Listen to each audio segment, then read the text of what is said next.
Presento, mi nombre es Esteban Martínez. This meeting is being recorded. Y bueno, voy a ser de docente en este curso, en este seminario, ¿no? Bueno, cuyo título es Psicoanálisis y Sociedad, ¿no? A ver, digamos, ya a modo de intro y explicar un poco lo que es el psicoanálisis, digamos, si está vigente su saber, si es actual, ¿no? El cómo pensar lo social con o desde este saber. El saber psicoanalítico tiene que ver con la relación de ideas con la conducta humana, ¿no? La relación de la conducta de idea con las ideas no es algo nuevo, ¿verdad? De hecho, es sentido común esto de que las ideas guíen el comportamiento humano, ¿no? Ahora, lo que apunta el psicoanálisis no es a ver lo que hace, piensa o dice la persona de manera consciente, ¿no? Eso es más bien lo que hace más la psicología, ¿no? El psicoanálisis desconfía del habla, ¿no? Desconfía de ello, lo pone en duda, ¿no? Y el psicoanálisis viene a decir que los individuos más bien padecen una idea no consciente, ¿no? Y eso los va a determinar, ¿no? Los va a determinar en su ser, los va a determinar en su pensar, los va a determinar en su decir, en su actuar, en sus afectos, ¿no? Tiene, digamos, una visión del hombre o del sujeto, ¿no? En relación con esta categoría de lo inconsciente, ¿no? Este inconsciente surge desde el primer contacto del hombre con la sociedad, ¿no? Bueno, ¿qué es el psicoanálisis, ¿no? Primero, su principio, el principio del psicoanálisis es que busca la singularidad del sujeto, ¿no? La singularidad es el sujeto para el psicoanálisis, ¿no? Y un sujeto, el psicoanálisis no lo va a entender como alguien funcional en la sociedad, ¿no? No es lo que te va a decir tu padre, tu maestro, ¿no? Una institución o cualquier otra autoridad social que eres, ¿no? Esto que se llama el gran otro, el padre, el maestro, una institución, una autoridad social, eso no te lo va, eso no es lo que te va a decir que eres según el psicoanálisis, ¿no? Eso es más bien el yo, ¿no? El yo que es eh, por esencia alienado, digamos, una instancia normalizada, ¿no? Por lo social. En ese sentido, el psicoanálisis lidia, es opuesta a la normalización, a la homogeneización, a la, digamos, estandarización de las subjetividades, ¿no? Eh, que es promovida, ¿no? Por fuerzas como de repente el capital, los medios masivos, la psiquiatría, ¿no? Y otras formas de poder y dominación, ¿no? Y por eso el psicoanálisis resulta una disciplina un tanto incómoda, ¿no? Que no se acomoda tampoco tan fácilmente a los espacios institucionales, ¿no?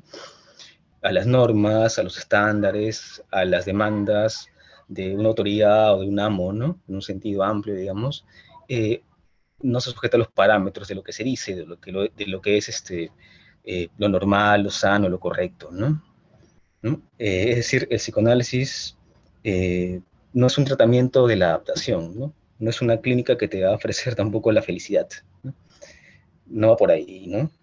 El psicoanálisis lo que ofrece es una escucha diferente, ¿no? Y tiene como objetivo que se exprese esta singularidad, ¿no? De cada uno, entendida como la condición, como la condición de sujeto, ¿no? En el sentido más radical del término, ¿no? El psicoanálisis hablará del deseo, ¿no? Que es lo más, digamos, radical, ¿no? Que tiene el sujeto, ¿no? Y que es inconsciente, ¿no? Eh, ahora, ¿cómo llamamos al psicoanálisis, ¿no? Eh, si es ciencia, si es una disciplina, una religión, un ejercicio intelectual, ¿no? Una práctica meramente clínica. Eh, el psicoanálisis sí es una práctica clínica, ¿no? Desarrollada por una comunidad, efectivamente, de psicoanalistas, ¿no? Eh, desde la que se extrae, desde la que se ha extraído un saber, ¿no? Eh, y dicho sea de paso, hay una variedad de psicoanálisis, ¿no? Después de Freud, ¿no? Eh, están los freudianos, están los post-freudianos, están los lacanianos, los kleinianos, los que siguen a Jung, los que siguen a la hija de Freud, a Anna Freud, los que siguen a Adler, los que siguen a Miller, que es eh, digamos, el heredero para algunos de la teoría de Lacan. Está también, bueno, el psicoanálisis un poco más culturalista, como el de Fromm, eh, y también se puede hablar un poquito de las teorías más vinculadas a lo social, en el que el psicoanálisis ha influido bastante, ¿no? Como, bueno, están los freudomarxistas, está también la teoría crítica, ¿no? La Escuela de Frankfurt, también ha influido en los estudios culturales, están, bueno, también los postmarxistas, ¿no? Y otros, ¿no? Y sí, efectivamente, como se piensa mucho, hay, hay algo de esto de espíritu de secta, ¿no? De círculos cerrados en el psicoanálisis, ¿no? En algunas comunidades, ¿no? Hay partidismos, ¿no? Bueno, pero por ahí no vamos a ir nosotros, ¿no? Más bien, nosotros, digamos, nos abrimos a un psicoanálisis un poco más heterodoxo, por decirlo de una forma, que vincula en todo momento el psicoanálisis, parte del lazo social, ¿no? Con otras teorías de lo social. Había dicho que el psicoanálisis es una práctica clínica, terapéutica, pero parte de la, digamos, de la práctica con el otro, ¿no? Eh, en primera instancia del analista con el analizante, ¿no? Analizante en psicoanálisis se le llama al paciente, ¿no? Tiene ese nombre. Y el analista o el psicoanalista, vemos que no da un sentido para todos, ¿no? No tiene un sentido para todos. No le dice que este es el modelo ideal que ha de seguir para curarse, para que se cure el paciente, porque como dije, el análisis apunta a la singularidad de cada uno, ¿no? Y de hecho, el portador de la verdad no es el analista, no es el psicoanalista, ¿no? La verdad no te la va a brindar el analista, sino que el portador de la verdad es el paciente, ¿no? El analizante, y por eso se llama así, este, eh, ha olvidado su deseo inconsciente y él mismo, por medio de la guía del analista, por así decirlo, va a llegar a ese punto en el que ha de advenir ese deseo inconsciente, ¿no? Eh, el, analista, el analista pregunta de qué manera tú colaboras o participas, ¿no? En eso que te aqueja, ¿no? En eso que te estás quejando, ¿no? ¿Por qué estás en ese problema? ¿No? Le pregunta. ¿Qué satisfacción encuentras en ese problema? ¿No? Eh, digamos que esas son las preguntas un poquito básicas, ¿no? Que también dan cuenta de hacia dónde apunta el psicoanálisis, ¿no? Por ejemplo, si hay una persona que está metida, enganchada con las drogas, eh, em, el psicoanalista no le va a decir, deja eso, ¿no? Deja de hacer eso, ¿no? O una persona de repente que tiene un trastorno masoquista, ¿no? Que está en una situación de masoquismo, también no le va a decir, digamos, como una salida, no, deja de hacer eso, ¿no? De alguna forma, esa adicción que tiene la persona, ¿no? Que está de repente con el tema de las drogas, eh, funciona, tiene una función, ¿no? Funciona como un síntoma eh, que, digamos, es necesario para tapar de repente algo que tiene el analizante, el paciente, ¿no? Este, no dice el analista, tiene un problema, vamos a curarlo, hay que curarlo, ¿no? Estos son los pasos que tienes que seguir para superar tu problema, ¿no? No, así no funciona, ¿no? Porque uno no sabe con qué se va a encontrar allí, ¿no? Eh, digamos que la droga en ese sentido tiene una función, ¿no? Y el síntoma también, digamos, es una solución, ¿no? El síntoma de la adicción. Lo que va a hacer el psicoanálisis es más bien indagar, ¿no? Indagar eh, que la persona está, o esta adicción, qué está haciendo en la persona, ¿no? Este, que de alguna forma eh, tenga un sentido para ella, ¿no? Digamos que eh, los síntomas tienen una razón de ser, ¿no? Uno no puede curar, digamos, desde el ideal, ¿no? En el síntoma funciona cierta función que estabiliza al sujeto, ¿no? En ese sentido, la adicción, de una forma, está generando eso en el sujeto, ¿no? Y hay que ver siempre con quién se está tratando, ¿no? De repente, si estás llorando, no te va a decir, deja de llorar, ¿no? Si estás triste, ¿no? O cuando te dicen, tú lo que tienes que hacer es irte de esa casa, ¿no? Lo que te diría de repente un amigo, ¿no? Cuando estás de repente en una situación de agresión, una convivencia, por ejemplo, ¿no? El psicoanálisis más bien ve qué es lo que encuentra el paciente allí, ¿no? Eso puede cumplir de repente cierta función, y claro, con el análisis, ¿no?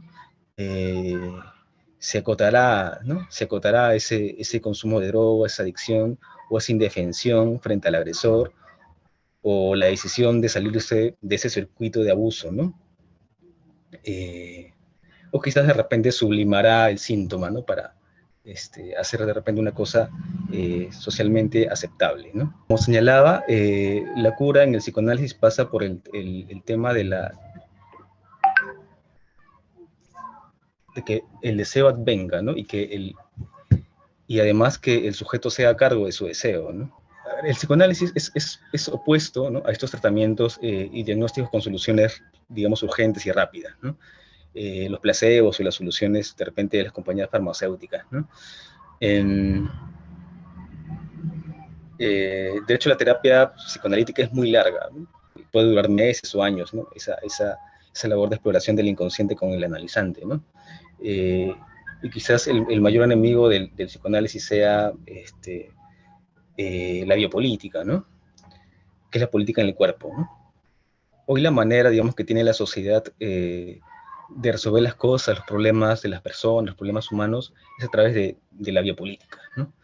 Y con el uso de todo tipo de medicamentos, ¿no? Tenemos este problema de la depresión, ¿no? Que es un problema de la sociedad contemporánea, ¿no? Que es tratada con inhibidores de serotonina, ¿no? Con estos otros que van a los neurotransmisores de dopamina para de repente tratarnos la depresión o el tabaquismo, ¿no? Viene, digamos, complementado también con psicoterapias tipo cognitiva, de tipo conductista, ¿no? Um, es por eso que el psicoanálisis como que va siendo eh, dejado de lado porque incomoda y porque no responde a estas disposiciones de la sociedad de hoy, ¿no? Disposiciones un poco que apuntan a las soluciones rápidas, ¿no? Y tampoco tiene reconocimiento oficial, ¿no? O sea, por su estatus, ¿no? Porque no propone de repente sentidos universales, ¿no? Sentidos para todos, ¿no? Eh,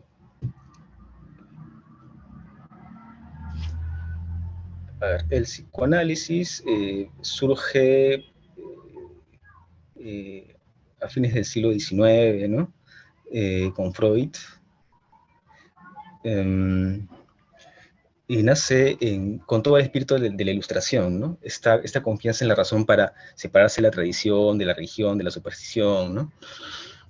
Mm, Al inicio se pelea fuertemente con la religión, ¿no? De hecho, se entiende a la religión desde el psicoanálisis en un primer momento como una neurosis obsesiva, ¿no? Que coacta la libido, ¿no? Pero bueno, eso después lo replantea Freud, ¿no? En tiempos ya del 1920, en la historia de la cultura, ¿no? Cambia un poco eso, ¿no? Eh, y claro, en tanto disciplina, el psicoanálisis sí tiene categorías generales, ¿no? Como neurosis, psicosis, perversión, ¿no? Todos somos de una forma u otra lo uno o lo otro, ¿no? Pero en el psicoanálisis hay como un movimiento hacia lo singular, ¿no? Como hemos hablado un poquito, no hay un sentido para todos, ¿no? Ahora, con la religión hay algo del método de comparte, ¿no? Este método, este modelo de confesionario, ¿no? De que alguien le habla al cura y el cura dice algo, ¿no? Esto un poco lo desarrolla Foucault en Historia de la Sexualidad, ¿no? Pero el psicoanálisis no es así, no es tanto así, ¿no? Ya que el analista no tiene que responderte, ¿no? No va a recibir, no va a darte consejos o va a darte el sentido de la existencia, ¿no? De hecho, el psicoanálisis no apunta a curar, ¿no? Eh,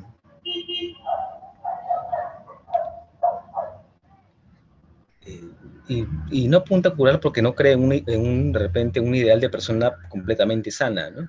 Trata de indagar en el inconsciente hasta que el sujeto pueda hacer advenir ese deseo, ¿no? Y hacerse cargo de su deseo, ¿no? Son esas dos cosas, digamos, que lo que podría llamarse en el psicoanálisis como cura, ¿no? Hacer advenir el deseo y hacerse cargo del deseo, ¿no? Y de esta forma los síntomas desaparecerían o ya no serían necesarios, ¿no? Cuando la persona se hace cargo de su deseo, ¿no? Por ejemplo, acá tenemos unas imágenes, ¿no? Que dan cuenta, digamos, del fin de análisis de la cura, digamos, entre comillas, ¿no? Tenemos el caso de Fight Club, ¿no? De El Club de la Pelea, es una película, me parece que de mediados de acá del 90, ¿no? Eh, Seguramente la han visto o de repente la conocen, ¿no? Es una película, digamos, que hoy es de culto. Eh, bueno, el personaje,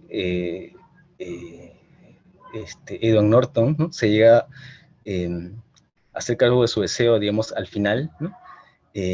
Tanto su deseo, digamos, sexual por Marla, que es la otra personaje importante de la película, de ese deseo sexual, como su deseo de trascender, digamos, ese yo alienado, súbdito, ¿no? En el trabajo, ¿no? Consumista, ¿no? Que tanto repudiaba, en tanto se había dividido, ¿no? En otra subjetividad, ¿no? La de Tyler Durden, ¿no? Eh, a ver, si está también el caso de la serie Evangelion, ¿no? Está el caso un poco para también dar cuenta de esta cura, ¿no? En el psicoanálisis, ¿no? Por decirlo de alguna forma, ¿no? Shinji Ikari de la serie Evangelion, él como que se hace cargo de su deseo, ¿no? Al final, como que puede reconciliar su yo alienado, ¿no? Su yo súbdito, su yo digamos, con esos impulsos inconscientes, ¿no? Que tenía él y que se muestra en la trama, ¿no? Esos impulsos inconscientes, tanto internos como externos, ¿no? Y puede finalmente como que experimentar su sexualidad de manera adulta, ¿no? Eh, esa lidia, ¿no? De su yo con esos impulsos eh, inconscientes como externos, como los superyoicos de repente de su padre, ¿no? O, o de Rey, que era otro personaje de la serie, puede lidiar con eso y finalmente puede asumir de repente una vida adulta más saludable, ¿no? Al final, al menos de la serie, no de las películas, Shinji es reconocido por eso, ¿no? Eh, por hacerse cargo de su deseo, ¿no? Por haber hecho advenir ese deseo y hacerse cargo de él, ¿no?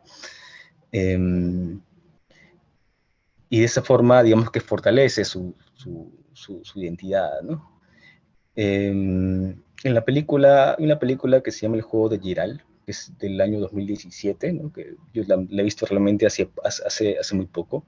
Es una película relativamente reciente de Netflix, ¿no?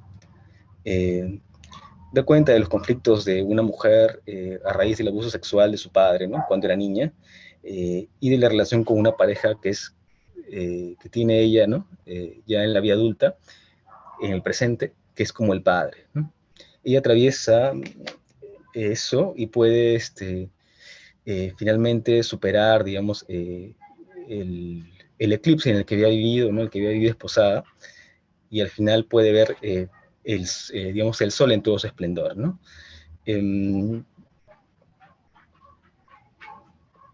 A ver si hay posibilidad de repente pueda compartirles un drive de repente con los links, con las películas mismas, ¿no?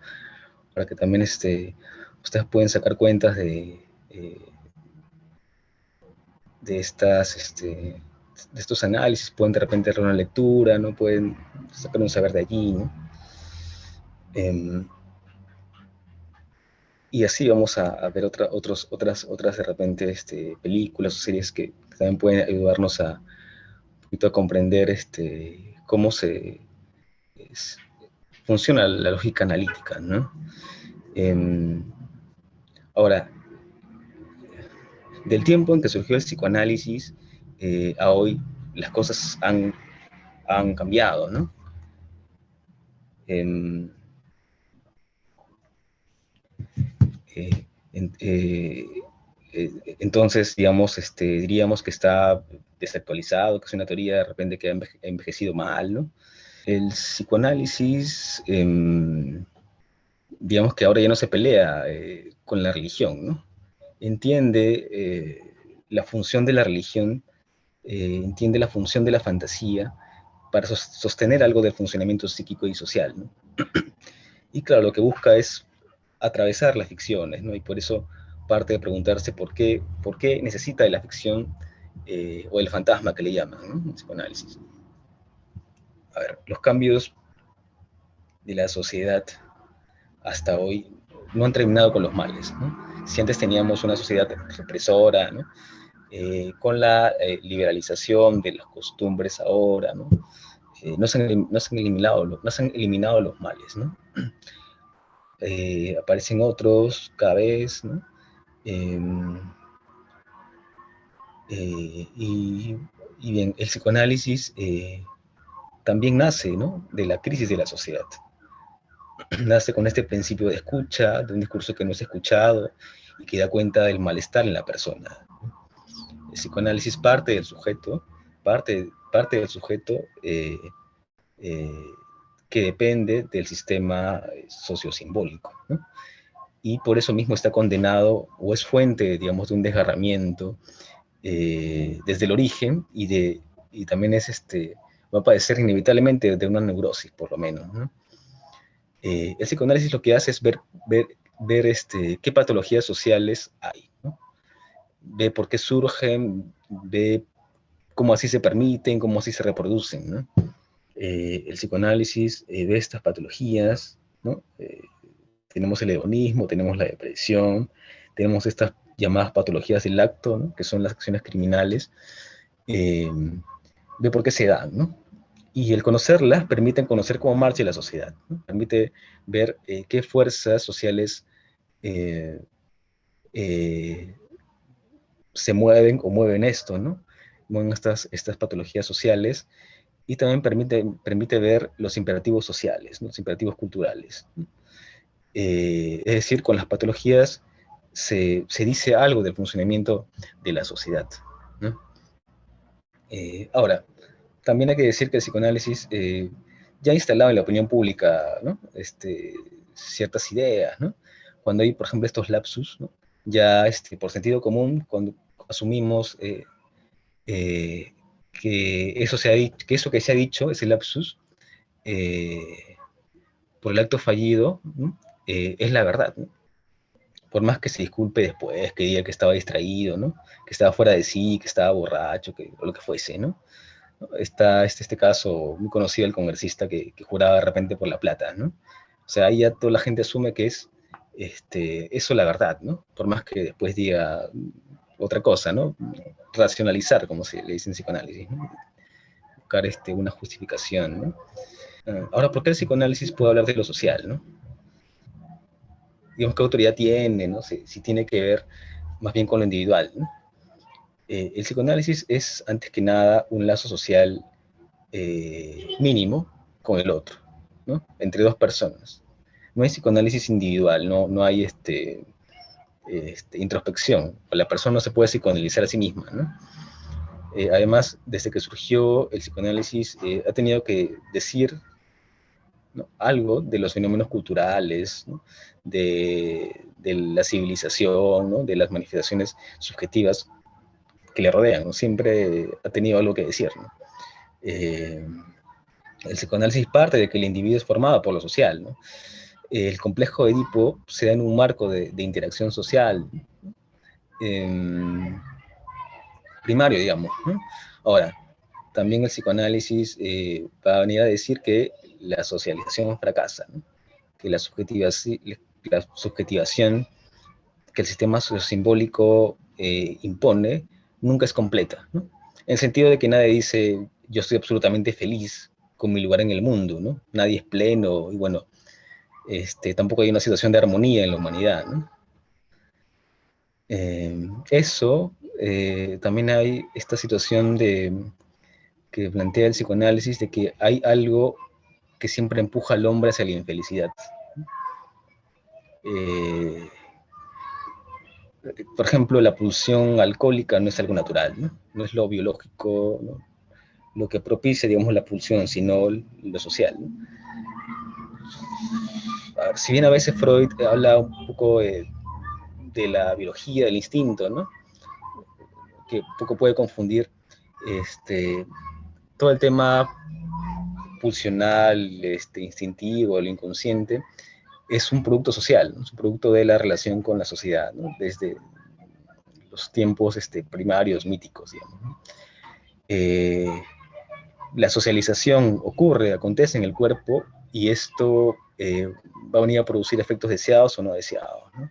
Se podría decir que el psicoanálisis está desactualizado, pasado de moda, pero con respecto a los tratamientos en boga, ¿no?, como los tratamientos psicofarmacológicos, ¿no? Digamos que, a ver, ya no estamos en una sociedad represora, ¿no? Estamos en una sociedad más bien permisiva, ¿no?, hedonista, ¿no? Eh, pero por eso mismo, y eso lo dice Zizek, Slavoj Zizek, quizás sea el momento del psicoanálisis, ¿no? Y el momento en el que no se quiera dejar que exista, ¿no? Tradicionalmente se espera del psicoanálisis ayude a superar los obstáculos que impedían la satisfacción, ¿no?, para superar de repente inhibiciones, ¿no? Pero hoy no es así, ¿no? Hoy más bien la sociedad bombardea, ¿no?, con el mandato de goce, ¿no? Goza, dice, ¿no? El psicoanálisis ahora se presenta como prácticamente el único discurso que le hace frente a ello, ¿no?, que busca frenar eso, ¿no?, esa obligación social, esa pulsión de muerte que habita en la sociedad, ¿no? Es imperativo, que es propio, ¿no?, que es propio del, del, de la sociedad capitalista contemporánea, del tardo capitalismo, digamos, ¿no? A ver, otra cosa, Freud incluyó el psicoanálisis en lo que llamó las tres heridas narcisistas, ¿no? Eh, el amor propio de la humanidad sufrió tres grandes afrentas, dice Freud, ¿no? Eh, Primero fue Copérnico, quien demostró que la Tierra gira alrededor del Sol, ¿no?, lo que nos privó a los humanos de un lugar central en el universo, digamos. Luego vino Darwin, que demostró que, bueno, venimos de una evolución, ¿no?, y nos destronó, ¿no?, de nuestro lugar, ¿no?, nuestro lugar de privilegio entre los seres vivos, ¿no? Somos igual animales, ¿no? Somos un eslabón más de la cadena, ¿no? Y bueno, resulta eh, que la teoría psicoanalítica también viene a imprimir una herida, ¿no?, narcisista. Freud reveló el rol predominante del inconsciente en los procesos psíquicos, ¿no? Resulta que nosotros, nuestro yo ni siquiera manda en su propia casa, ¿no?, o su propio cuerpo, ¿no? no es mi señor de su propia psiquis, dice él, ¿no? Eso era como una introducción, ¿no? Un poquito para ver de qué va, a dónde vamos con el psicoanálisis, ¿no? Y ahora un poquito vamos a abordar los conceptos básicos de Freud, ¿no? Freud nació en 1856, lo que fue el Imperio Austrohúngaro, ¿no? Murió en 1939 en Londres, es de origen judío, se para el psicoanálisis, ¿no? Y es uno de los más grandes pensadores del siglo XX, ¿no? Y yo diría de todos los tiempos, pero también tiene sus limitaciones, ¿no? Que vamos de repente a revisar, ¿no? Su inicial interés científico se centró en el campo de la neurología y se orientó posteriormente a la vertiente psicológica de las afecciones mentales. Ahora, el psicoanálisis inicia con la problemática de las histerias, ¿no? De las mujeres histéricas, que tiene que ver con estos problemas o estas desgarraduras subjetivas, ¿no? Los conflictos, ¿no? Contra el orden burgués, el orden patriarcal burgués, cuando el inconsciente está atravesado por una, digamos, sexualidad reprimida, ¿no? En el contexto de la moral victoriana, ¿no? Si antes teníamos a la histeria como problemática extendida, hoy es la depresión la problemática que nos toca vivir, ¿no? Con más amplitud. Este individuo depresivo, como que desligado de los ideales colectivos, agobiado un poco del culto de sí, ¿no? De guardar una imagen de sí en relación con lo que te exige la sociedad, ¿no? Y también tiene ilusiones de autonomía, ¿no? De sí. Inicialmente, a ver, toda histeria, ¿no? Se pensaba que tenía origen en el abuso sexual, ¿no? Del padre.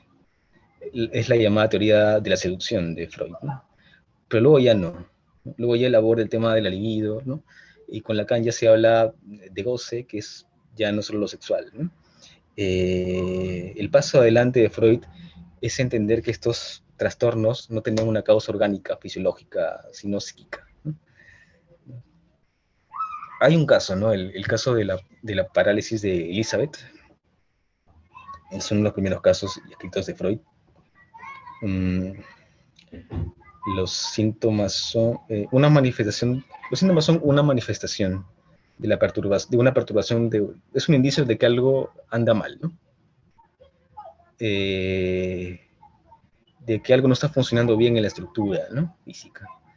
El síntoma encierra un mensaje que se encarna en el cuerpo, ¿no?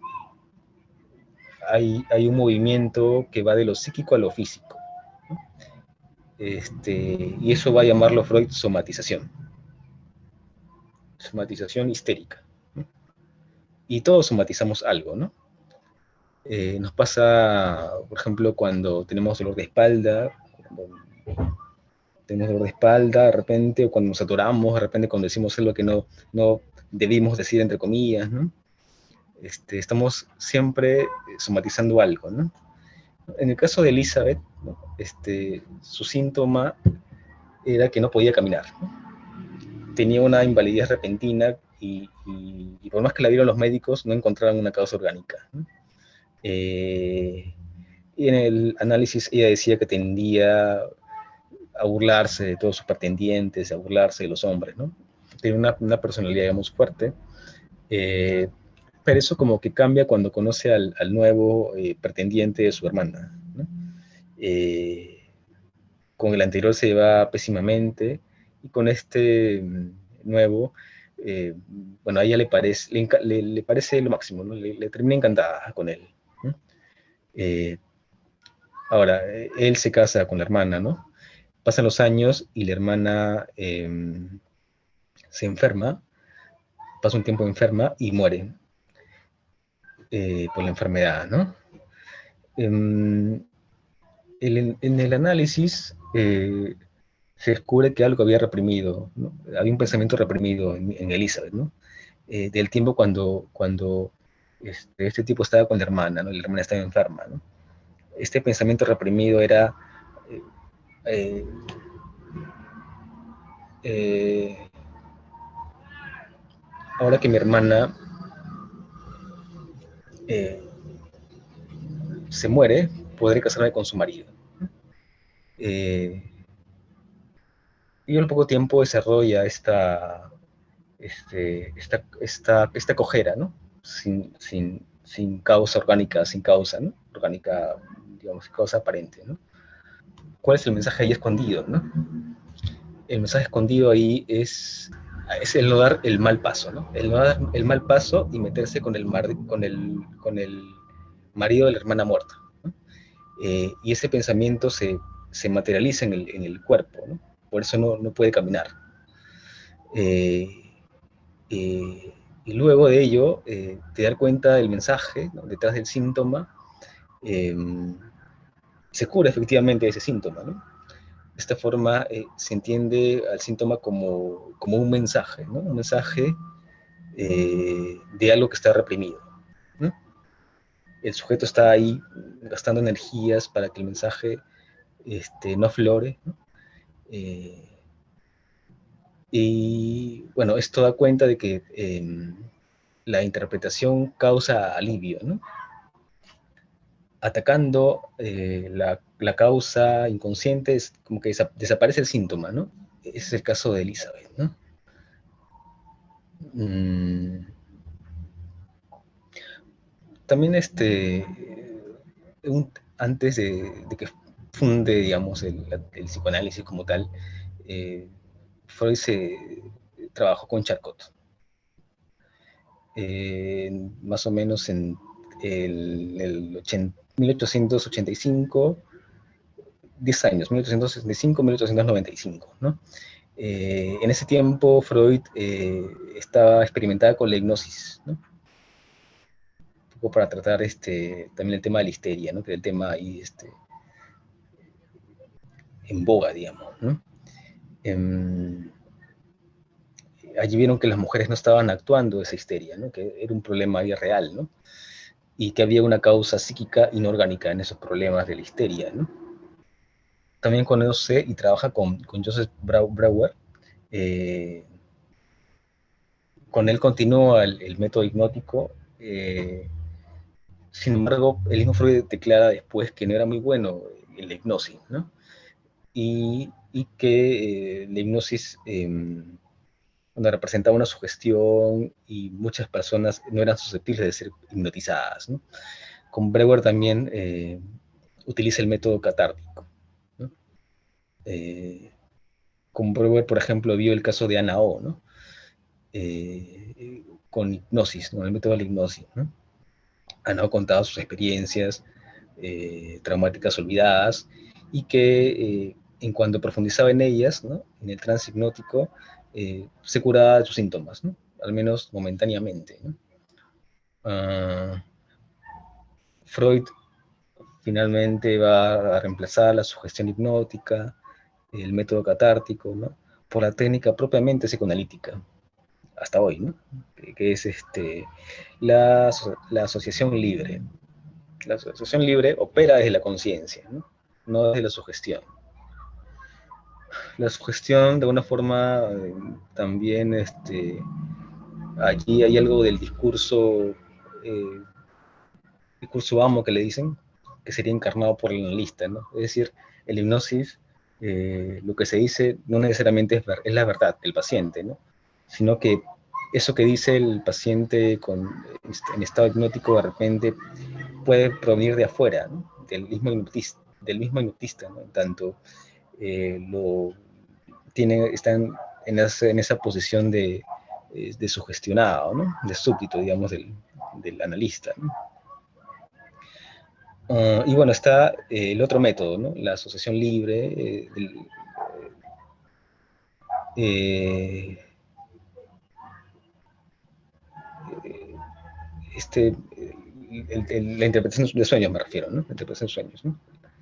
Este, es el otro método, ¿no? Que se basa en dar una lectura de los sueños en relación con el habla del analizante, ¿no? El analista va a venir a decir eh, al analizante, di lo que se te venga a la cabeza, ¿no? Por más absurdo, incoherente, vergonzoso que sea, este, y desde ahí empieza, digamos, la asociación libre, ¿no? Y desde ahí también empieza el psicoanálisis, digamos, ¿no? En realidad la neurosis es digamos, lo más saludable, la cosa más saludable que podemos padecer, ¿no? Em, claro, hay síntomas neuróticos, obsesivos, por ejemplo, que el psicoanálisis, al menos freudiano, vamos a empezar por aquí, te va a venir a decir que tiene como causas eh, un desarrollo de repente con limitaciones en la niñez, ¿no? En tu desarrollo psicosexual, ¿no? Eh, la relación de repente con el padre, con la madre, una experiencia traumática que hayas tenido, eso va a acompañarte eh, por siempre, ¿no? Porque el inconsciente es así atemporal y alguna situación de repente asociada, ¿no? eh, a, esa, eh, a ese trauma, ¿no? Que viviste en la edad primaria, va a venir de repente a generar el inconsciente, es el otro golpe narcisístico, ¿no? Digamos que al introducir este concepto del inconsciente, el individuo ya no es libre y racional, ¿no? Sino apenas un sujeto sujetado a los caprichos de su deseo, digamos, ¿no? De algún modo, esta idea se opone o viene a destronar a este sujeto cartesiano, ¿no? Al cogito ergo sum, ¿no? Al pienso luego existo, ¿no? El psicoanálisis como que le opone lo contrario, ¿no? Eh, yo soy allí, ¿no? Yo soy allí donde no pienso, dice el psicoanálisis, ¿no? Eso inconsciente es su verdad, ¿no? Cuando se muestra allí, eso, eso es realmente el sujeto, ¿no? Eh,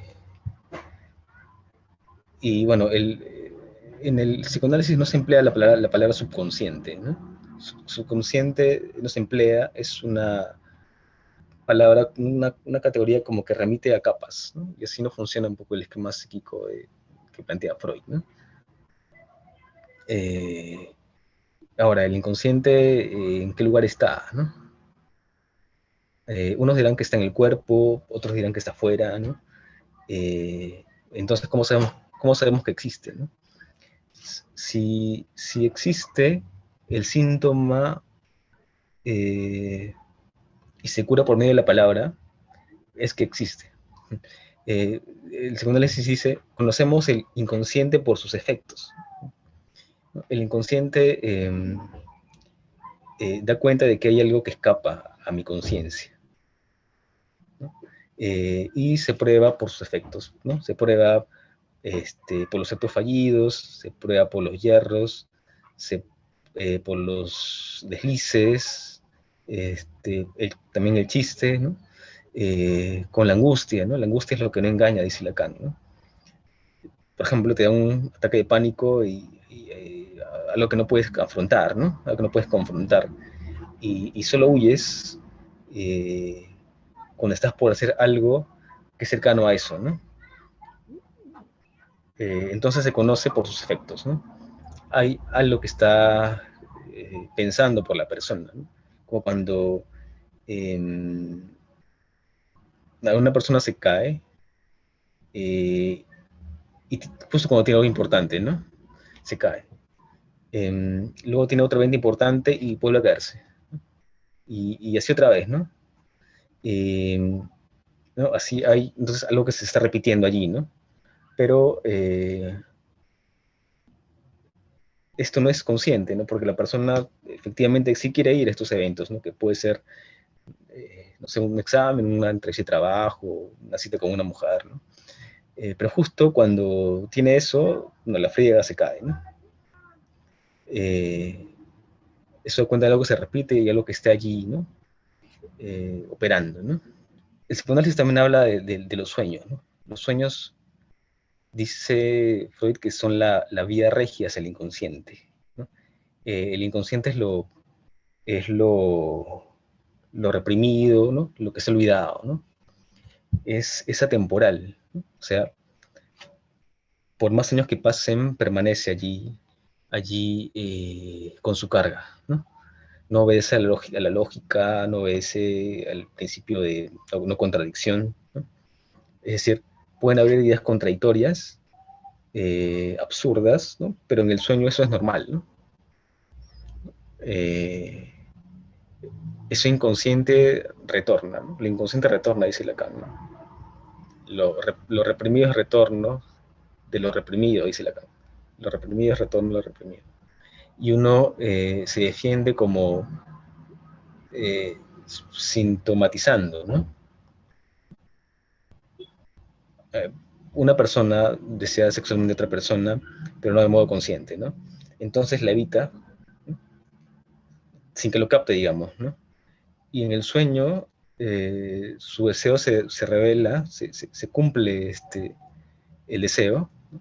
eh, ese deseo porque bajan las censuras, ¿no? Lo que se llama censura, ¿no? Eh, por eso el sueño distorsiona, es una distorsión del pensamiento inconsciente, ¿no? Y esa distorsión se da para vencer la censura, ¿no? Lo que se llama, y lo que vamos a ver después, que se llama superyo, ¿no? Entonces, yo sueño que mi padre tiene una enfermedad, muere, ¿no? Muere, y todo es triste, ¿no? Uh, hay una atmósfera ahí triste, ¿no?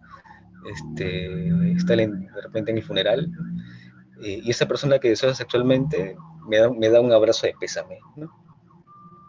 Y bueno, ese es justamente el deseo inconsciente, ¿no? Ahí se ha infiltrado el deseo, ¿no? Eh, Otra vez podría tocar esta película Fight Club, ¿no? Eh, el protagonista, Norton, ama a Marla, ¿no? Eh, pero eso él no lo sabe, ¿no? Le evita, ¿no? Incluso le causa cierta repulsa, ¿no? Que se ve con sus actitudes, con sus gestos, ¿no? Este es el mecanismo de defensa de la formación reactiva, ¿no? Que también lo vamos a ver después, ¿no? Eh, recordamos un poquito la película, ¿no? Ellos asistían a estos lugares de apoyo, ¿no? Pero en un momento le pide su número para no cruzarse, porque eh, como que se sentía descubierto en su mentira, ¿no? Pedirle el número, ¿no? Como que ahí eh, supuestamente para no cruzarse, ahí hay algo del deseo que se está infiltrando, ¿no?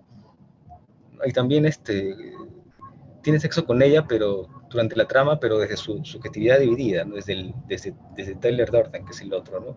Desde ahí podía afrontar su deseo, ¿no? Aún no se había hecho cargo de su deseo hasta entonces. Eso, ¿no? La importancia de los sueños siempre ha estado ahí en el psicoanálisis, ¿no? Presente, ¿no? En el, en el sueño como que las resistencias del yo están dormidas, ¿no? El deseo reprimido se descarga, pero igual, tampoco de manera manifiesta, ¿no? Sino siempre velada, simbólica, ¿no? Y bueno, el analista se apoya en estos sueños, ¿no?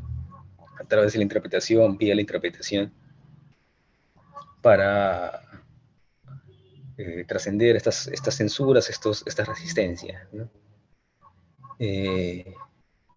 Bueno, en el análisis cuenta que aparezca lo reprimido, ¿no? Que salga algo que no se quiere decir, ¿no? Que salga el error, ¿no? Que la persona niegue algo sin razón de repente, o de plano, este, que las defensas fallen, ¿no? Que las defensas fallen y bueno, allí va a apuntar el analista, ¿no? Este, hacia allí va a apuntar en la lista y va a orientar de ese modo, digamos, la asociación del analizante, ¿no? Tenemos es una imagen de la película, o cortometraje, ¿no? Película de Buñuel, ¿no? El perro andaluz. Buñuel ha mismo dicho que es Buñuel, que es el director de la película me parece que la década del 20 o un poquito antes, que esta película, bueno, no está para interpretarse, ¿no? Es solo puro surrealismo, ¿no? Pero bueno, da cuenta justamente de cómo opera el inconsciente, ¿no? Y lo absurdo que puede resultar. Eh, es una película que eh, en su contenido se te ayuda para ver un poquito cuál es la lógica que opera, o la falta de lógica que opera en los sueños, ¿no? También de repente la puedo compartir en otro momento, ¿no? A ver, el aparato psíquico como sistema energético, ¿no? Esta es la visión de Freud del aparato psíquico. El niño, dice Freud, cuando nace es pura pulsión. Freud le va a llamar perverso polimorfo al niño, ¿no? Está en una posición narcisista, de autoerotismo, dice él, porque no hay una percepción del otro, ¿no? No hay un yo desde el inicio, el yo es una construcción. El yo se desarrolla bueno, con el desarrollo psicosexual, ¿no? Y con la interacción con la sociedad, digamos, ¿no? Es, es al momento de nacer pura pulsión, ¿no? Eh, ya que, o en la medida que solo busca satisfacerse, ¿no? Y esta la halla en el pecho de la madre. Las pulsiones surgen constantemente, conjuntamente, van surgiendo, van surgiendo, van surgiendo con los impulsos biológicos de autoconservación. Eh, ¿Qué es la pulsión, digamos? La pulsión es una fuerza interna que empuja, ¿no? Eso hace empujar. ¿Y qué tiene que ver con las ideas inconscientes que salen o tienen que salir de una u otra forma, ¿no? Eh, la pulsión es lo que hace que salga, lo que empuja, ¿no? Y vienen apuntaladas, ¿no? Surgen conjuntamente con estos impulsos biológicos de autoconservación, ¿no? Este, la pulsión se rige por el principio de placer, ¿no? El principio de placer es la disposición humana que se expresa como una excitación anímica, ¿no? De obtener gratificación, ¿no? Más allá de lo meramente biológico o instintual, ¿no? Y también el principio de placer es la evitación del displacer. El displacer es el incremento de la tensión anímica, de la tensión energética. Ahora, el principio de placer choca con el principio de realidad, que es en este caso cuando la madre deja darle el pecho al niño o a la niña, ¿no? El niño se está topando con el principio de realidad, ¿no? Eh, Está satisfaciendo una necesidad biológica, además está satisfaciendo la pulsión, ¿no? Por medio del chupar, del mamar, ¿no?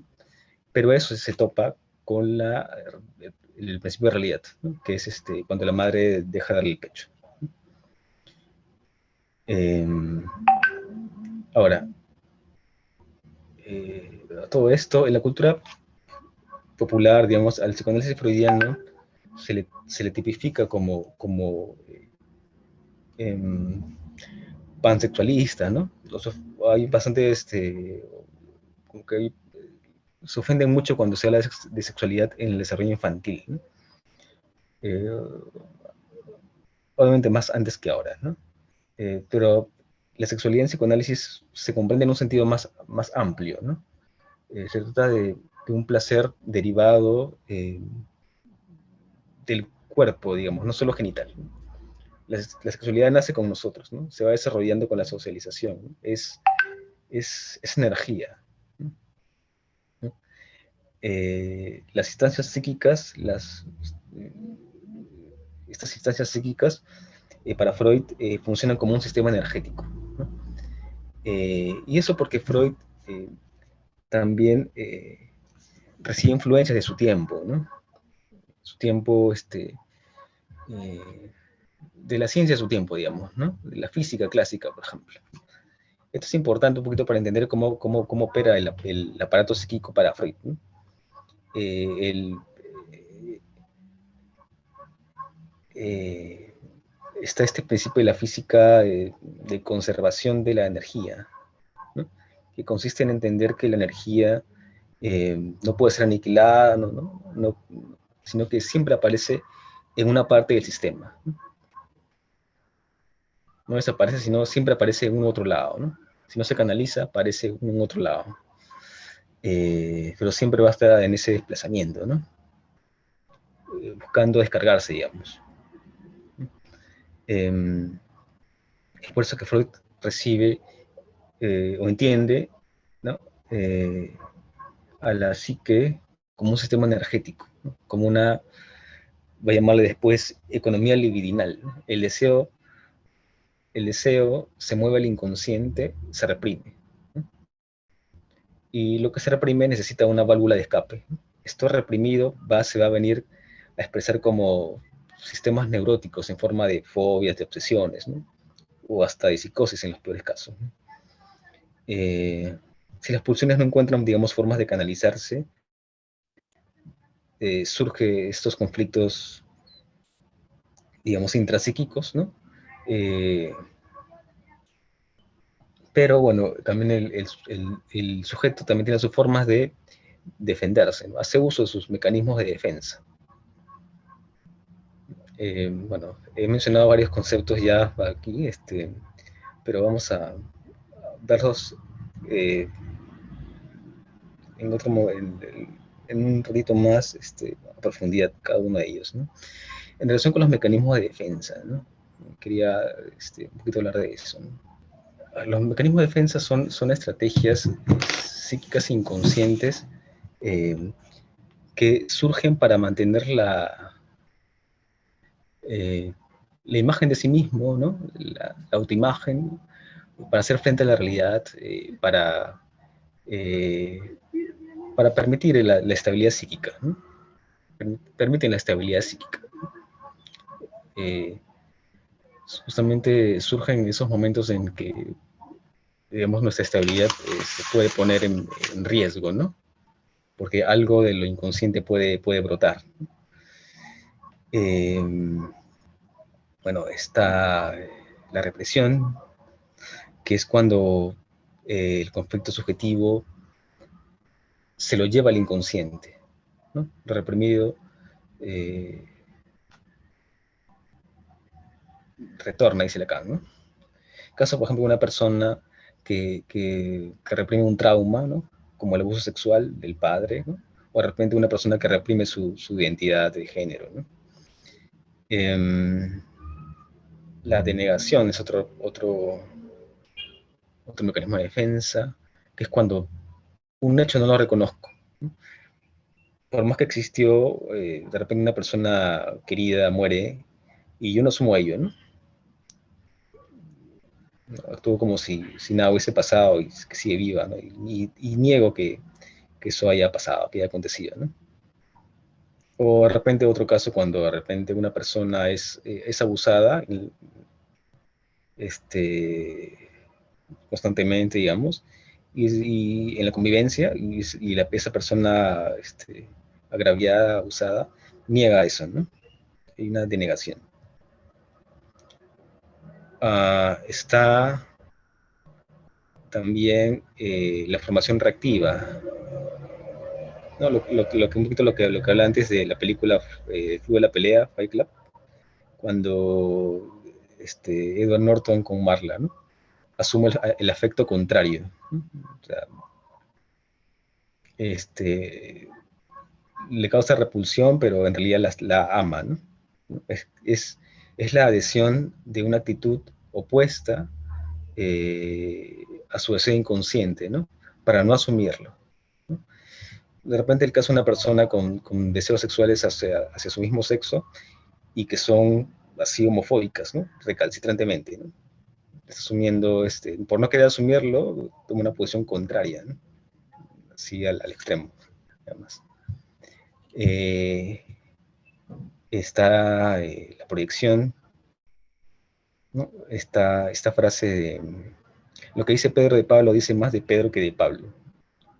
Lo que dice Pedro de Pablo dice más de Pedro que de Pablo. O sea, lo malo de uno se proyecta hacia afuera, ¿no? En el otro. Por ejemplo, como cuando los padres de repente regañan a los hijos, le dice que son inútiles, ¿no? Que por no cumplir de repente ciertas tareas o proyectos de vida, ¿no? Que ellos no pudieron realizar.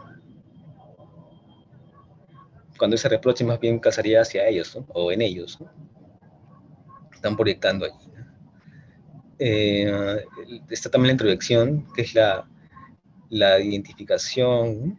Con el grupo, como cuando el que padece de repente abuso, bullying, por ejemplo, se identifica con su abusador.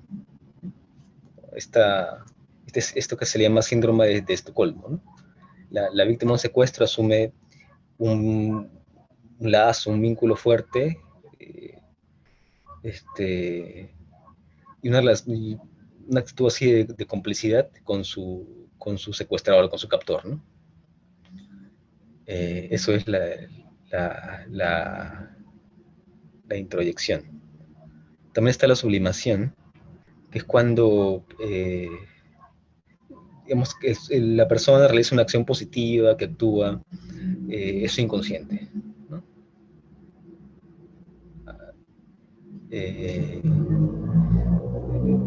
De una forma, digamos, socialmente aceptable, ¿no?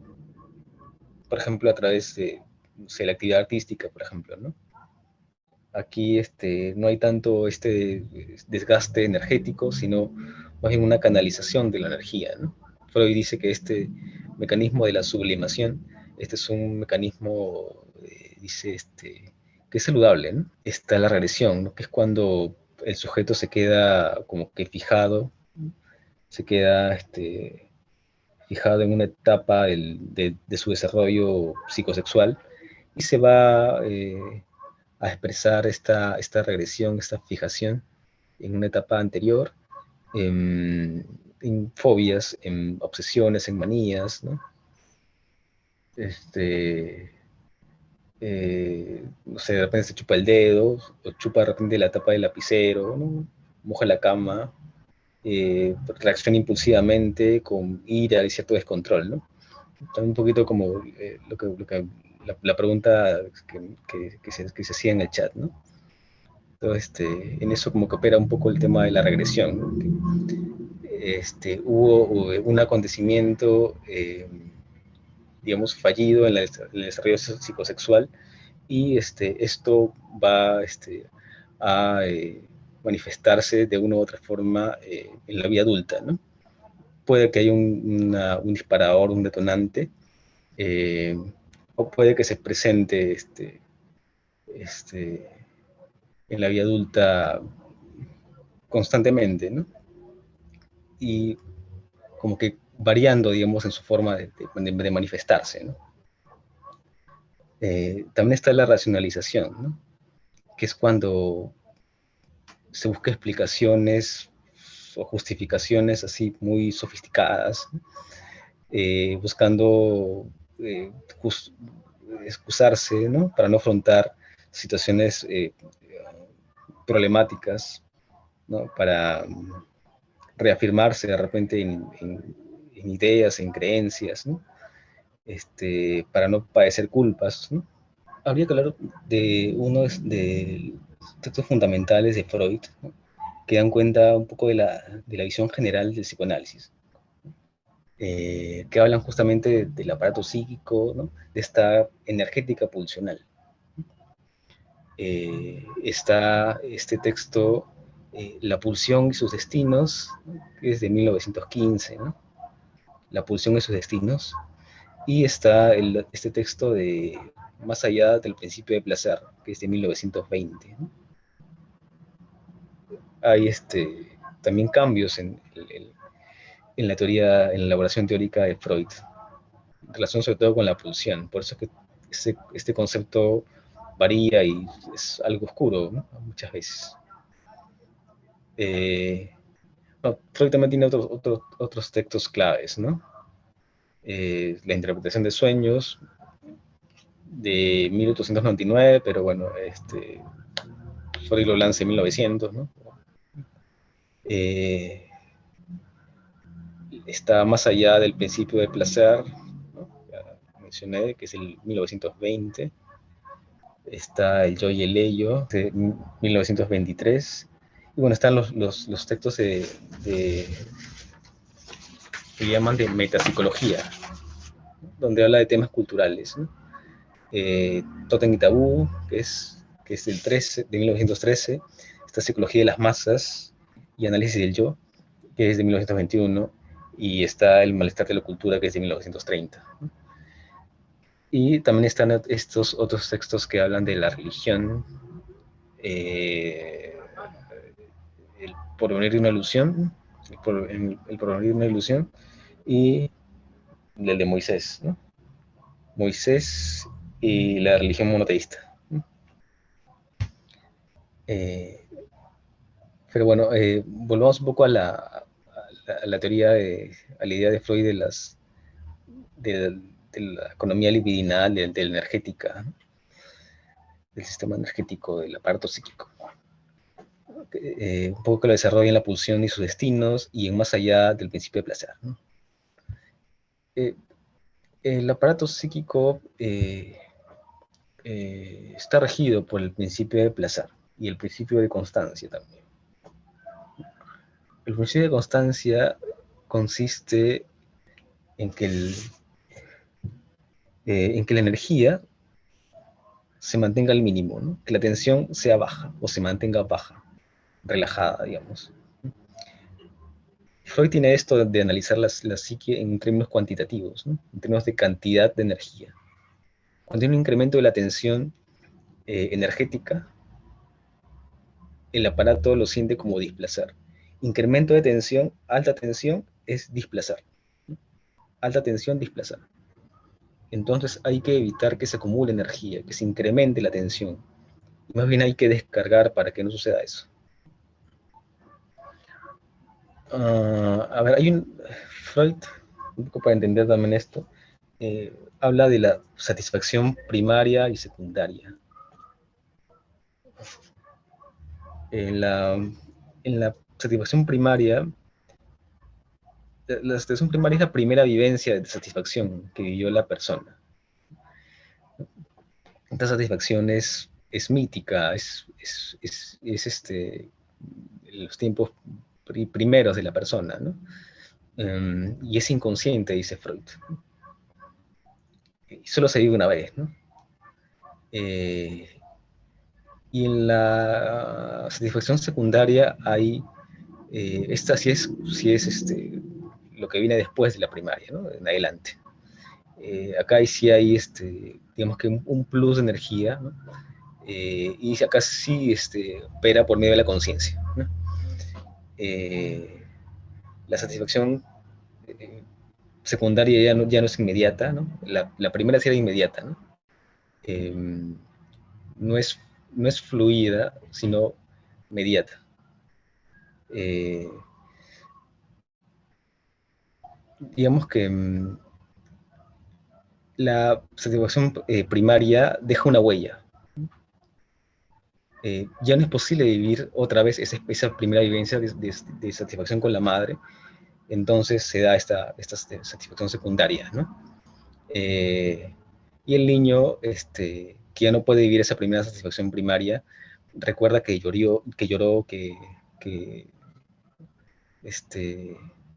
otras cosas, ¿no? Y bueno, digamos que eso lo hizo en un primer momento en un sentido, digamos, de motriz, ¿no? Pero ahora eso va a emplearlo con sentido, ¿no? Va a emplearlo como una suerte de llamado a ese otro que es la madre, ¿no? Y aquí hay un sentido, y hay un acto consciente, simbólico, ¿no? Aquí, digamos, se aplaza la satisfacción inmediata y se hace este rodeo previo. Otra forma de decir esto sería el paso de un estado natural mítico o uno social o cultural, ¿no? Eso dice, ¿no? Ahora, volviendo un poquito a la energética, a la pulsión, la persona tiene momentos en los cuales se encuentra en tensión porque tiene una falta de satisfacción. El organismo psíquico va a tratar de aminorar el displacer generado justamente producto de la tensión que se acumula, ¿no? Producto de la falta de satisfacción. Y esta falta de satisfacción, esa tensión concomitante, se va a dar por el choque con la realidad, con la cultura. Cuando este choque es muy intenso, el organismo psíquico va a buscar un modo de satisfacer ese exceso de desplazar, producto de la tensión alta. Y esto se da por el principio de regulación homeostática, dice Freud, ¿no? Todos tratamos de evitar el displacer y tender a la calma, ¿no? A bajar las tensiones. La meta es la satisfacción, la meta es bajar evitar el displacer. Y eso reduce la tensión, que se produce producto de la interacción con la cultura. Bueno, eso lo hice en un primer momento, después Freud va un poco a modificar esta elaboración teórica, ¿no? Pero este tipo de satisfacción es un poco del orden animal o natural, ¿no? En el mundo humano existe el aspecto o el área de la sexualidad que no se satisface, ¿no? O sea, que hay algo más allí, ¿no? Que no sucede, digamos, en el orden animal o natural, ¿no? Y bueno, Freud va a hablar de los casos el caso de los voyeristas, de los exhibicionistas, de los sadomasoquistas, ¿no? Donde hay una desviación de la meta en cuanto a eso, ¿no? Que la cópula no va a satisfacer al voyerista, ¿no? Porque él se satisface viendo, el exhibicionista se va a satisfacer mostrándose, el sádico golpeando, el masoquista dejándose golpear, ¿no? Es decir, no somos como los animales. Y bueno, ¿y por qué sucede esa diferencia, digamos, con el mundo animal, o por qué suceden entre nosotros tantas diferencias? Freud va a venir a decir que es por un trauma infantil, ¿no? Cuando interactuamos con el medio social, ¿no? Él va a decir que se repiten los conflictos infantiles, ¿no?